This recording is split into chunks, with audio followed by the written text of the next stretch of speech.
So I logged into the servers and everything was still alive, so I took a backup and copied everything off and started trying to find what's actually going on.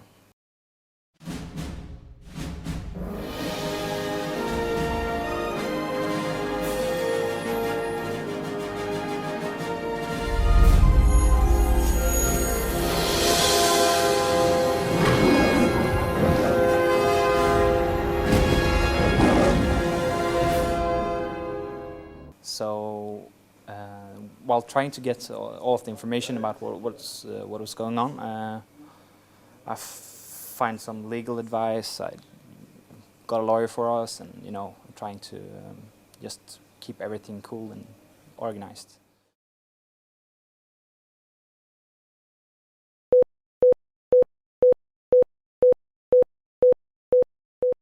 Yes, I care if she brings me spring, but don't care about nothing. She brings the rain. Oh yeah, she brings the rain. In the dawn of the silvery day, clouds seem to melt away. She brings the rain. Oh yeah, she brings the rain. In the dawn of the silvery day, clouds seem to melt away. She brings the rain. Oh yeah, she brings the rain. Oh yeah, she brings the rain. We started Pirate Bay in 2003. It started on a shared server in Mexico, where my colleague Gottfried worked. And it developed so that the internet connection of that company became so highly utilized that we had to move it to Sweden. And then we just kept growing and growing.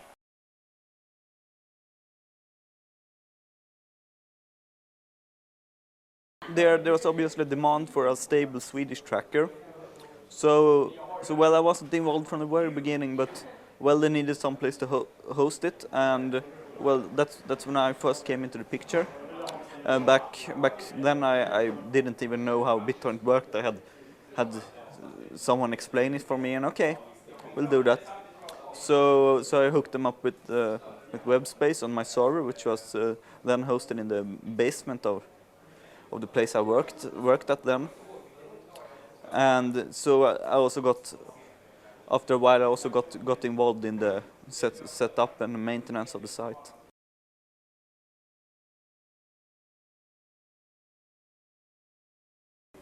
I mean, the Pirate Bay, I don't really know how they work, because they don't say very much to us all the time, but they seem to work a bit like a rock band. I've been a great admirer of particularly the Pirate Bureau's work and even the Pirate Bay's work for several years. We have about, a good approximation is about 1 to 2 million unique visitors per day.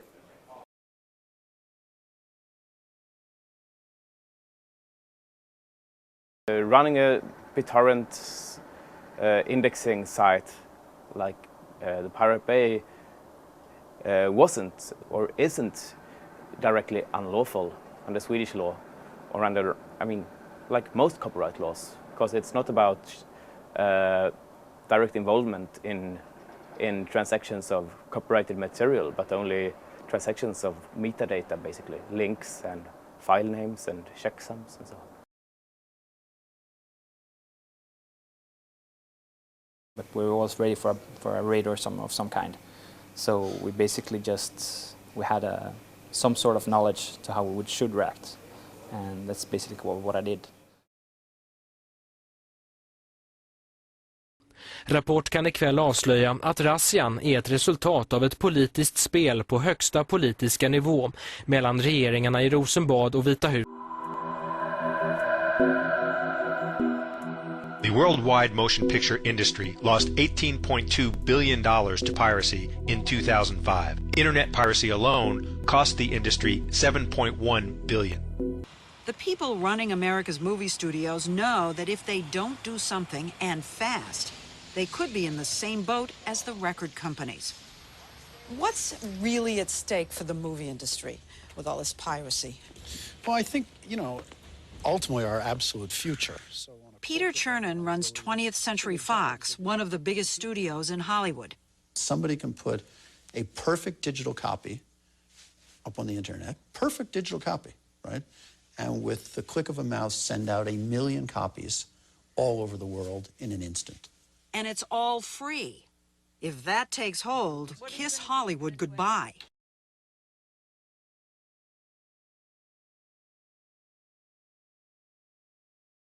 I got a phone call from someone at my the company that we shared office space with, that there was a lot of policemen there. And I asked, what the fuck? I mean, we have like 1 or 2 requests a year that they want us to, for example, give out the details of a specific customer. So I was like, okay. So I went there with a cab, and the police actually stopped the cab with lights flashing and all. Jackie and I are on a mission to stop piracy. If this were a movie, we can take on the bad guys ourselves. But this is the real world. We need your help. When you buy pirate movie and music, you support criminals. Now these criminals are counterfeiting other things, like electronics and medicine. Take action. Demand the real thing. Help us stop piracy. Let's terminate it. There were already police officers present, and they wanted to know who I was, and I kept asking, who are you? And they, who are you? Because they didn't identify themselves as police officers. And after a bit of who are you-ing, they finally, yeah, we're police officers, we're here on investigations. They first asked some stuff about the BitTorrent protocol. Then they asked some stuff about the Pirate Bay and my involvement in it. All servers from all our server rooms were taken. In total, somewhere around 250-300 servers, where the Pirate Bay is about 20 of those servers. All the time I spent there, they only asked me questions about 25 minutes. And it's mostly, how does BitTorrent work? Do you know what the Pirate Bay is? Do you operate the Pirate Bay? I think the prosecutor had just written up this little script for them to follow. The Pirate Bay in Sweden got raided for some reason, but I'm not sure. I'm not really that much into it. Well, the American lobby organizations told Swedish police basically to do it, to raid them and to close them down. So the big companies told them to do that. Mäktiga filmintressena i Hollywood har skickat sin intresseorganisation MPAA till Vita huset i Washington. Amerikanska utrikesdepartementet har sedan tagit kontakt med UD i Sverige och krävt att problemet med Pirate Bay måste lösas. They think that the US jurisdiction stretches around the world. That yeah, it's illegal according to US law, but it's not illegal according to Swedish law. And the users really appreciated that we talk back to them, tell them that you don't decide over the internet, we the users do. 1,5 månad sedan åkte en delegation med företrädare för Rikspolisstyrelsen, Rikskriminalpolisen och Justitiedepartementet över till USA för att höra vad USA krävde. Amerikanska myndigheter lät då den svenska delegationen förstå hur problemet med Pirate Bay borde lösas. När delegationen var hemma igen hamnade frågan på högsta politiska nivå hos justitieminister Thomas Bodström, som signalerade att något måste göras. Polis och åklagare svarade då regeringen att rättsläget är oklart. Man hade inte nog på fötterna för att agera mot Pirate Bay. Just den frågan hade en åklagare redan utrett. Men regeringen var inte nöjd med svaret. Justitieministerns statssekreterare kontaktade då riksåklagaren och rikspolischefen, som i sin tur beordrade åklagare och polis att agera. When the responsible prosecutor was called up to the department in Stockholm, the spring 2006, and he have been telling this to the Swedish national television later on, that there was mentioned a threat of WTO sanctions against Sweden. And in the first hand, maybe about US putting Sweden on this thing called the priority watch list. Ja, det kan man läsa i ett brev som Eliasson fick i mars. Här bekräftas också att USA pressat på. Brevet skickades av John Malcolm på Hollywoods mäktiga lobbyorganisation MPA. Han påminner om deras möte i höstas. Vi diskuterade ingående organisationen Pirate Bay, verksam i Sverige. Som ni säkert vet har den amerikanska ambassaden enträget bett Sveriges regering att agera mot Pirate Bay. Jag vill återigen uppmana er att utöva ett inflytande för att få de rättsvårdande myndigheterna i Sverige. So it really got to a high level. The Minister of Justice were accused of committing crimes in the raid. Because it's illegal for a minister in Sweden to tell the police exactly what they should do. Där statssekreterare Dan Eliasson uppgifterna om att Sverige utsatts för hot om handelssanktioner. Jag vet att USA har synpunkter på effektiviteten i vårt system när det gäller upphovsrätt. Och att om inte Sverige och andra länder följer sina internationella åtaganden så finns det sanktionsmekanismer i USA, det vet jag. Och det har påtalats från amerikansk sida. Det här har framförts.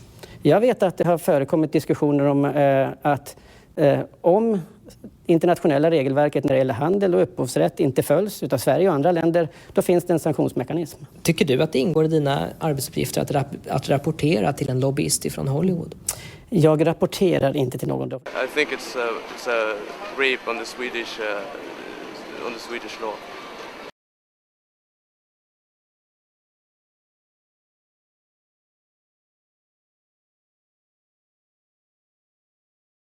Directly after the raid, the MPAA sent out a press release saying basically mission succeeded. And that also shows very clear, I think, that the mission was not convicting people, it was sabotaging. Yeah, but they're online again after a few days. Nobody thought we were actually going back online, and that was like the biggest question. Are you actually coming back online? And I was very clear that we are coming back online if you stop calling me.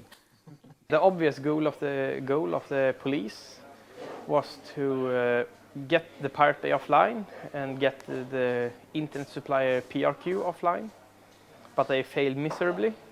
After 3 days, the servers were back up and most of the backups restored. So the site worked perfectly. And about a week after that, everything was back up 100%. Spectacular success for us. When the raid happened, we got an enormous amount of media attention. So it definitely helped. The days after the raid, we had doubled our visitor numbers. And also it awakened the debate about file sharing in Sweden. I mean, most people in Sweden feel pissed about the use of trade sanction threats to override national law. Yeah, a lot of different youth groups to the parties were active in our demonstration to show the support for the file sharing in Sweden. I think we had 4 different parties attending the demonstration, and also 3 of them were speaking on behalf of their party at the demonstration, along with representatives of the Piracy Bureau and the Pirate Bay. And also the newly formed Pirate Party also got a lot. They doubled their member numbers in 2 days. Everyone in Sweden somehow knows about the Pirate Bay today.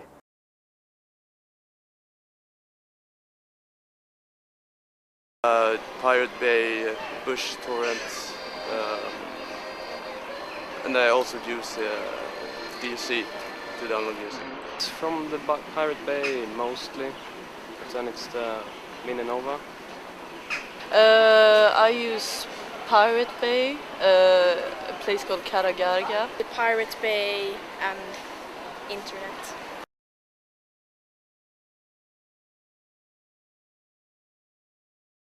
I have gotten a lot of support from the rest of the ISP community and a lot of new customers calling us up and saying, hey, we heard about the raid. We want to help you. We want to move our co-location to your place. Because they know that we stand for freedom of speech and we would like to defend it. Opinionsundersökningar visar att en majoritet av dem tycker att den här lagen mot fildelning är dum. De betraktar det som en allemansrätt, ungefär som vi äldre ser på lingonplockning och svampplockning på. every single political party in Sweden suddenly started to have a realistic take on file sharing. Quite suddenly realized that file sharers are also voters. Most parties said things that were actually quite very positive towards file sharing, but at the same time they couldn't say like, okay, we take away the copyright laws. The whole thing is far from ended. It will go on for probably several years in Sweden. Obviously just shot themselves in the foot, because now it will be politically impossible for them to take an action against the Pirate Bay or something similar in Sweden again. It was quite an eye-opener for them that there's such a large base of popular support for file sharing and the general copyright issues. Now the site is virtually impossible to take down because we have implemented the redundancy everywhere.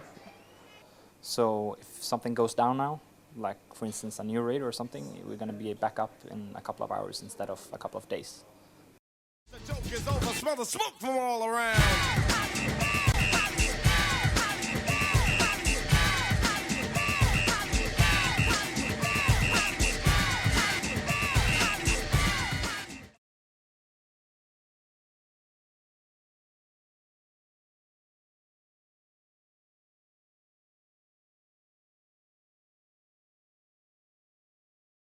Piratsky was born from a very loose group of people communicating on the IRC chat channels. We were basically into doing different kinds of playful internet projects and reappropriating the term of piratbyrån by cutting away the anti was one of those like playful impulses. So we just did it. And people had very different backgrounds. It was a very loose group. Everyone felt that this was something new and unexplored, but at the same time something that we knew would definitely grow in importance for several years ahead. What they did was to turn the public debate and actually give public opinion a counterpoint. Where there had only been the copyright industry's point of view before, there was now a counterpoint. So when the copyright industry had their voice in the public media, there was also the Pirate Bureau's voice, always. And I mean, that was unthinkable just 5 years ago. As for Piratsky, maybe represents some kind of new wave of criticism against copyright law, when like the first wave was more legalistic, more based on American universities, in fact. Many people think we have like an office and staff and such things, but we don't. We don't have a fixed location. Well, we wanted to like cover the news, be a practical help for people that didn't know how to do it, because there was no site in Sweden explaining how it's done. It was spread on the street, like from person to person. How do you do this? So I copied a lot of guides from a Swedish biggest internet magazine, like wrote them off. That was the start. The Pirate Bay has never been a core activity of Piratbyrån. As soon as the Pirate Bay got an important tracker, it was like cut off from Piratbyrån so that we could go on with our core activities, while the people who like to run a BitTorrent tracker did that on their own. Because that's, I mean, our basic principle is not about building empires, but branching off and create a multiplicity of projects. Many international watchers are a bit astonished about how we, instead of taking a very defensive approach, are taking the offensive, I mean, without being aggressive in that way, but using the term pirate signals something that many people didn't think was possible at all. If you buy bootleg videos or download illegal copies from the internet, how are the people who bring you the movies supposed to Pay for my glasses. get health insurance? And pay off my student loans. Because the movies we love are the work of hundreds of people. Not just the actors you see on screen. Or directors. But cameramen, Script supervisors. Fire safety officers. Costumers. And countless others. if With your support, We'll all Keep on working. I don't think that's the whole truth, because I don't think they would earn much more money without people downloading. Just trying to keep on making money by selling a small plastic disc with information on them is obviously something that won't last. But they have to find new ways. So there were like hundreds of really creative people, and if they think, like, they can find out new ways. It's not my job. It's not going to happen tomorrow, of course. So I really hope that and it will, the society and all the stuff around the music industry and the bands and everything, it will change. So, it will be different, I think. And I don't think there's going to be, producers and PR people, and then the next day it's going to be everybody downloads, no one gets paid, and all the musicians, will die and starve to death and so on. A lot of what the major media companies do today are so obviously based around the copyright model. I mean, in the US you speak about a tentpole model. You find a space of intellectual property that hasn't yet been claimed, and you put your tentpole down and raise a whole tent around it. Like, for example, if you make a movie, you also sell plastic toys and such, which kind of makes up the tent. And obviously that sort of model would be impossible with a different intellectual property climate. They have managed to adapt historically. When the first tape recorders came, oh no, people will be able to copyright music and such. So, and when the first video recorders came, it was the same. Oh no, people will copy our property and we won't make any money. But obviously they were able to adapt to that also.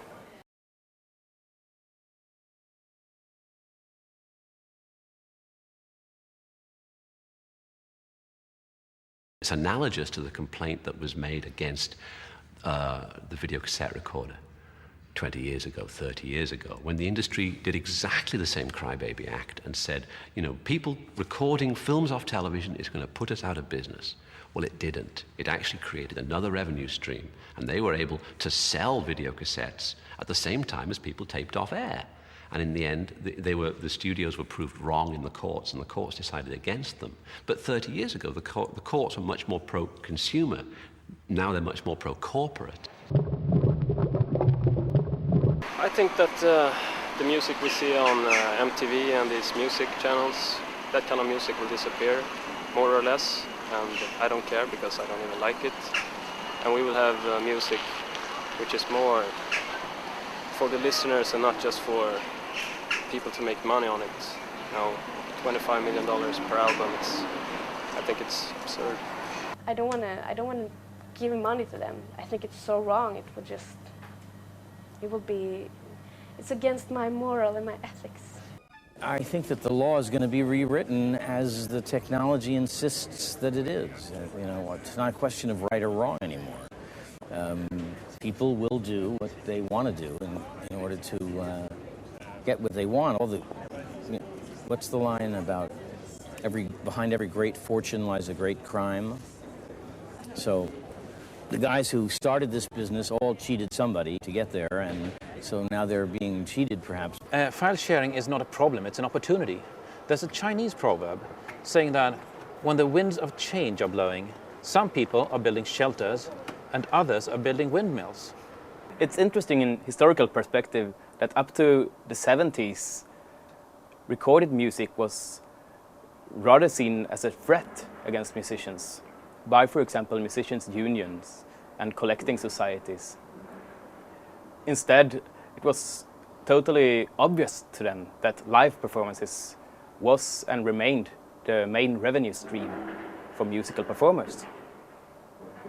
Then, after the cassette tape explosion, there was some kind of capitulation to recorded music. And there was a golden age for recording industry with the CD. But if we look backwards today, that rather looks like a historical parenthesis. And I would say that live performances are again turning to be the main revenue stream for musicians, most musicians. It's one of the great ironies that our enemy in this is our consumer, and one of the rules that anybody in marketing knows is not make an enemy of your customer. We have no choice, because frankly, when the music is being consumed for free, they're no longer customers that we can look after, nor customers that we want. It is ridiculous to believe that you can give product away for free and be more successful. I mean, it defies the laws of nature. Would a clothing store give all their clothes for free? A car dealership give all their cars for free? Of course not. Now, it doesn't mean you don't do some promotions and you don't use advertising creatively, but nobody can make, if they don't make a profit in this world, they're out of business. That's just the laws of human nature.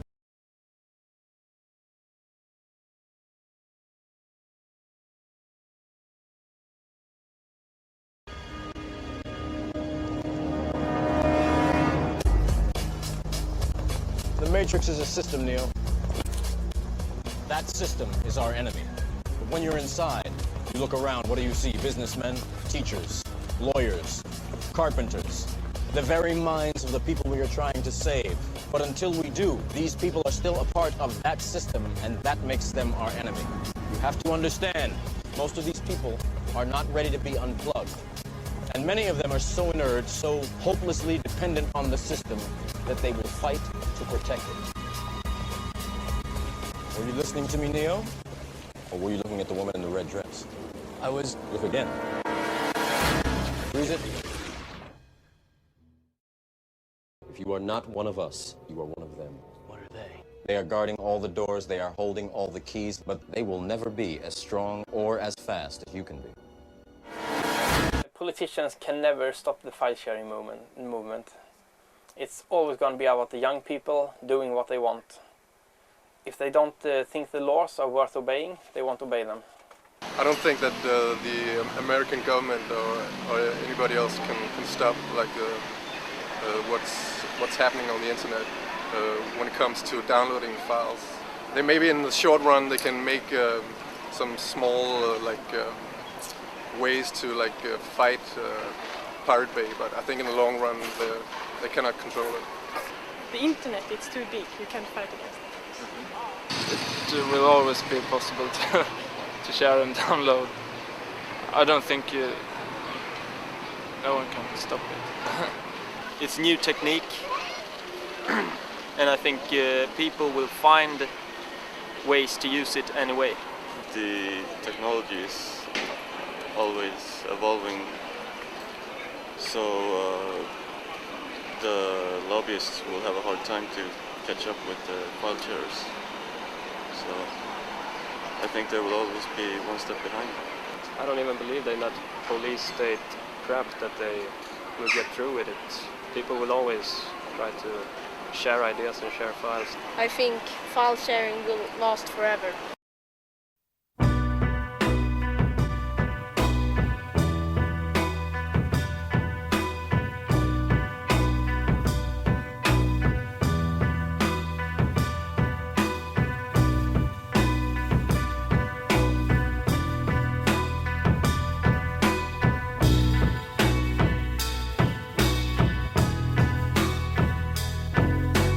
Why must I be the thief?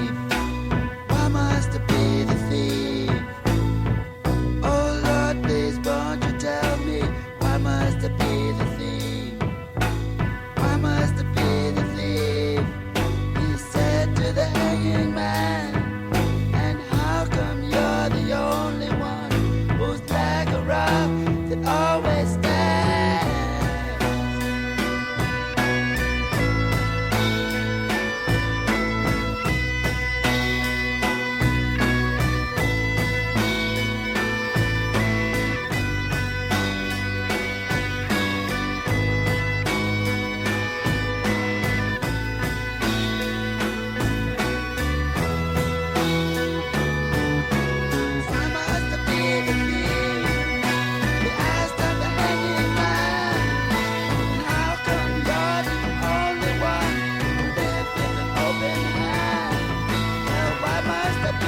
we are not interested in compromises with this. We are interested in new things, not old solutions, that is compromises. For quite long now been involved in freedom of speech issues, and this is a direct extension of that.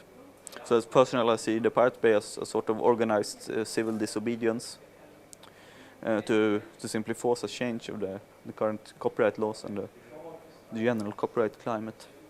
The Pirate Bay is very fun. It's a technical challenge to run it, and I really don't care much about people telling me what I can and can't do.